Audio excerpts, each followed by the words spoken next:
Well, thank you everyone for coming today. I'm really excited to be performing this concert, this Red Door Community Concerts.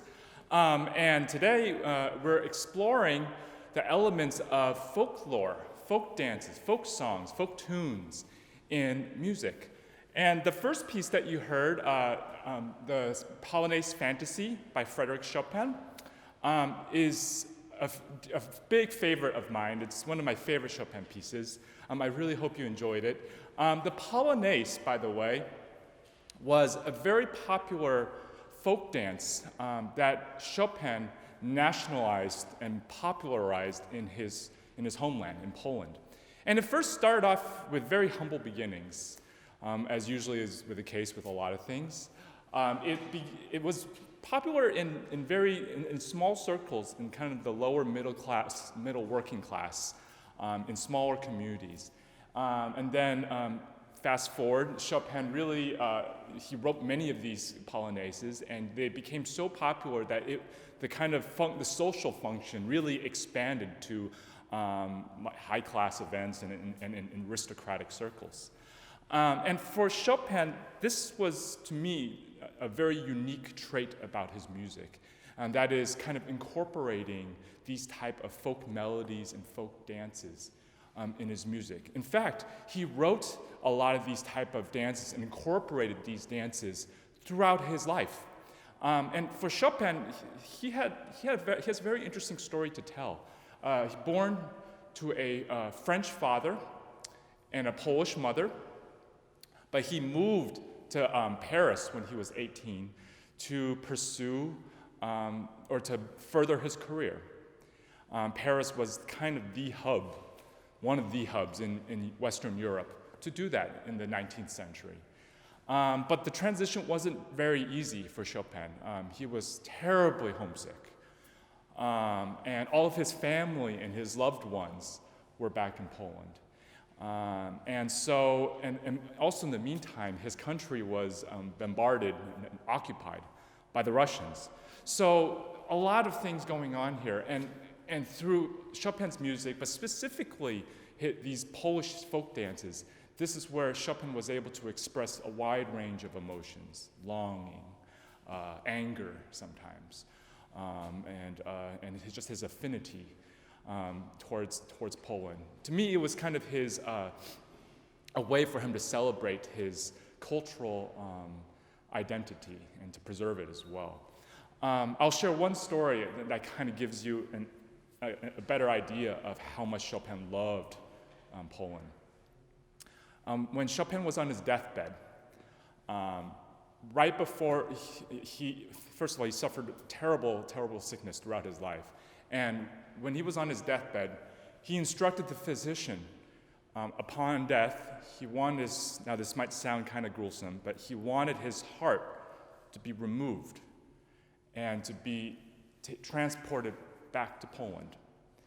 And his body would be buried in Paris. You're wondering, how is this possible? Well, his sister was there, and she hid it under her skirt and crossed the border. Yeah.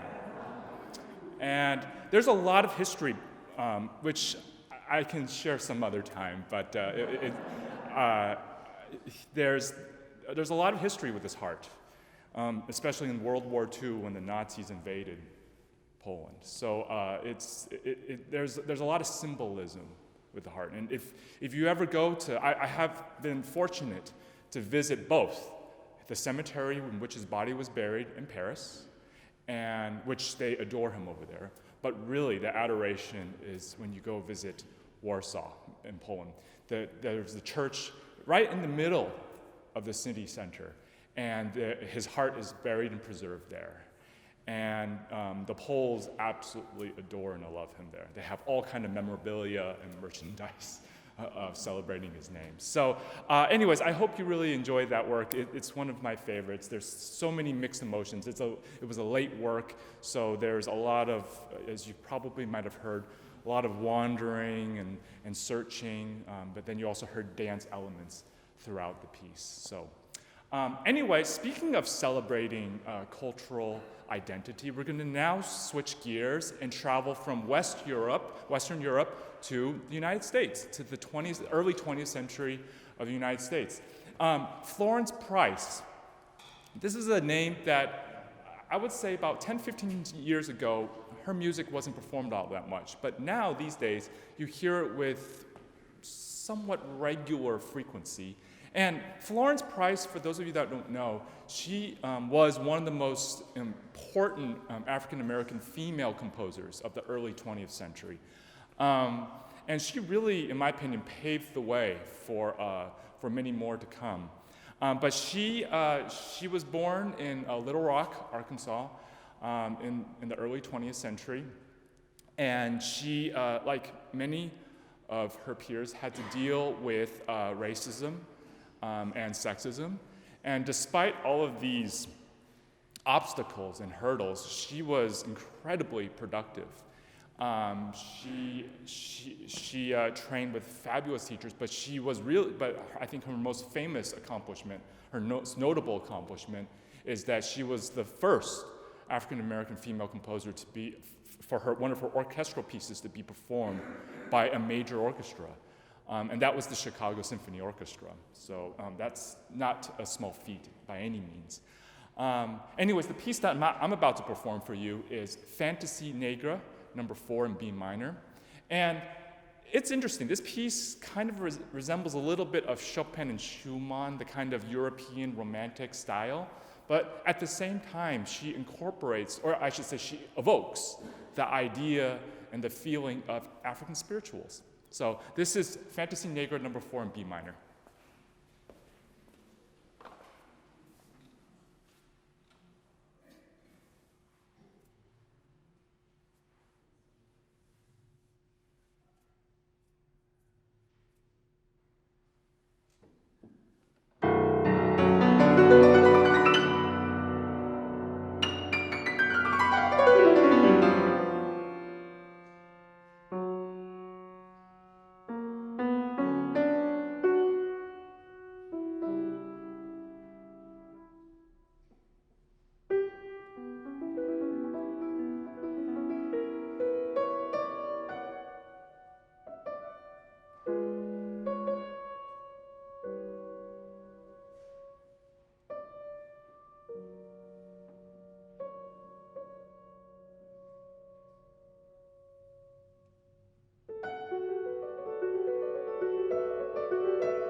Okay, all right. So now we are going to go back to Europe, this time in the eastern part of Europe.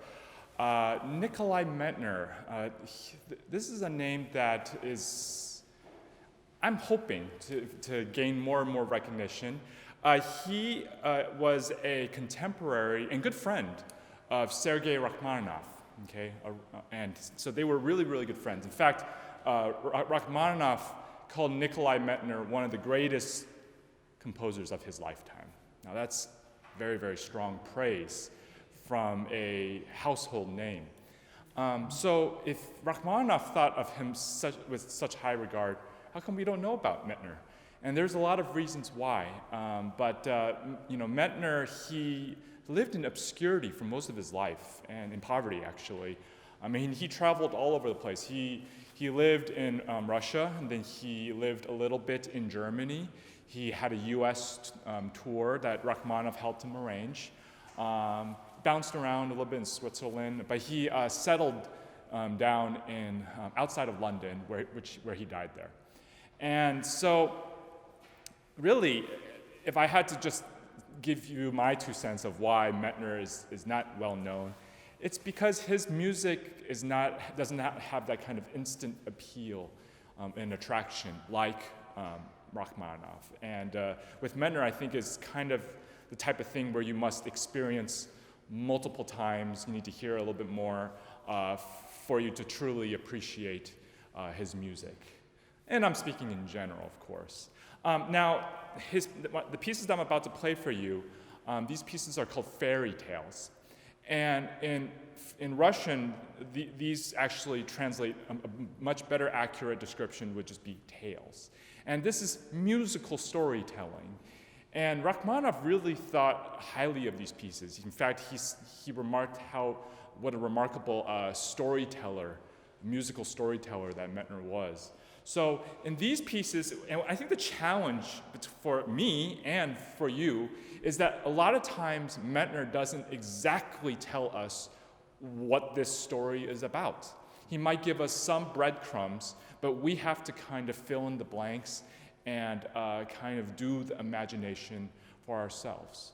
So in your program, you'll see that the first piece is called The Magic Violin. And in Russian folklore, the violin had the power and the magical ability to make people dance uncontrollably. So you will hear in the first piece, you'll hear music that alternates between song-like, melody-like sections, and then into quicker dance. The second piece it's not on the program, but there's a quotation from the Russian poem called Peace, and it kind of talks about the feeling one gets when you have something at some point and then it goes away and it never comes back.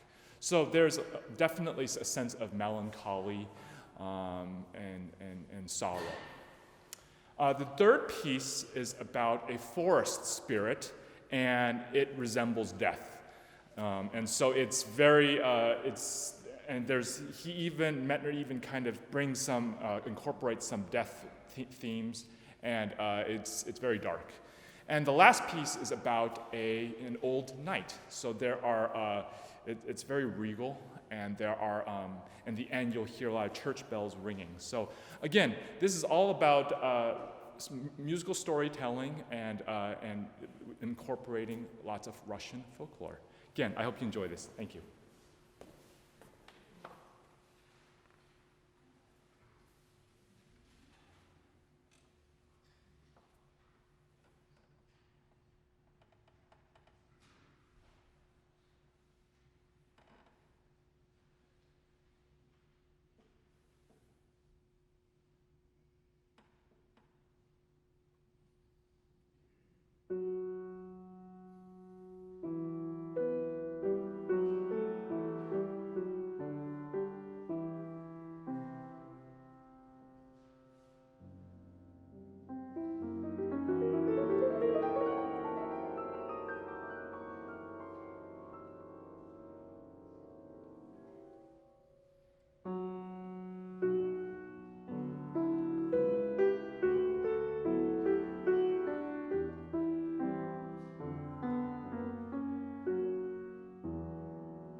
And lastly on our program, to change the pace, we're going to go away from folklore and end with something rather light.